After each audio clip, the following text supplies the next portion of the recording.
Hi hello welcome to our channel Villupuram சமையல். இன்றைக்கி நம்ம சேனலில் மட்டன் சுக்கா எப்படி செய்ய போகிறோன்றதை தான் பார்க்க போகிறோம். அதுக்கு நான் ஒரு நான்ஸ்டிக் தவா எடுத்திருக்கேன். அதில் ஒரு 5 to 6 டேபிள் ஸ்பூன் ஆயில் ஊற்றிக்கோங்க. இது கொஞ்சம் ஆயில் அதிகமாக இருந்தால் தான் நல்லாயிருக்கும். ஸோ கொஞ்சம் நிறையாவே சேர்த்துக்கோங்க.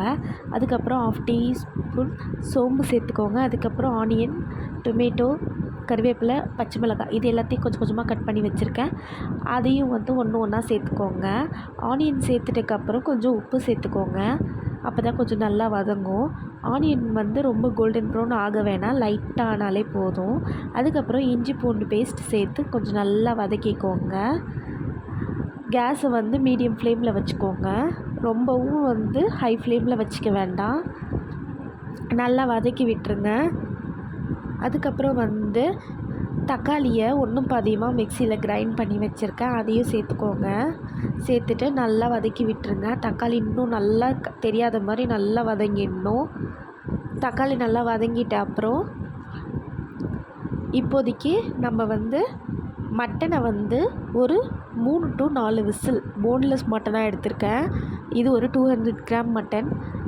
இதுக்குள்ள மஞ்சத்தூள், ரெட் சில்லி பவுடர், அப்புறம் நம்ம சீக்ரெட் கரம் மசாலா. இந்த ரெசிபி நான் கூடிய சீக்கிரம் உங்களுக்கு அப்டேட் பண்ணுறேன். இது எல்லாத்தையும் சேர்த்து அந்த மசாலா வாசனைலாம் போகிற வரைக்கும் நல்லா வதக்கி விட்டுக்கோங்க. அதுக்கப்புறமா நம்ம போன்லெஸ் மட்டன் ஆட் பண்ணிக்கோங்க. ஆட் பண்ணி நல்லா வதக்கி விட்டுருங்க. ஆயிலே அந்த மட்டன் நல்லா ஃப்ரை ஆகணும். ஆயில் பத்தலைன்னா கொஞ்சம் சேர்த்துக்கோங்க. எனக்கு ஆயில் போதும்.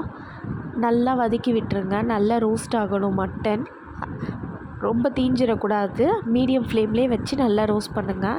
லாஸ்ட்டாக நல்லா வெங்காயம் தக்காளிலாம் தெரியாமல் எல்லாம் மட்டன் அப்சர்வ் பண்ணக்கப்புறம் பெப்பர் தூவிட்டு கொஞ்சம் கொத்தமல்லி தழை தூவிட்டு இறக்கி வச்சு சாப்பிடுங்க. டேஸ்ட்டு வேறு லெவல் அல்டிமேட்டாக இருக்கும். இதே மாதிரி ரெசிபிஸ் உங்களுக்கு 1 by 1 வேணும்னா விழுப்புரம் சமையல் சேனல்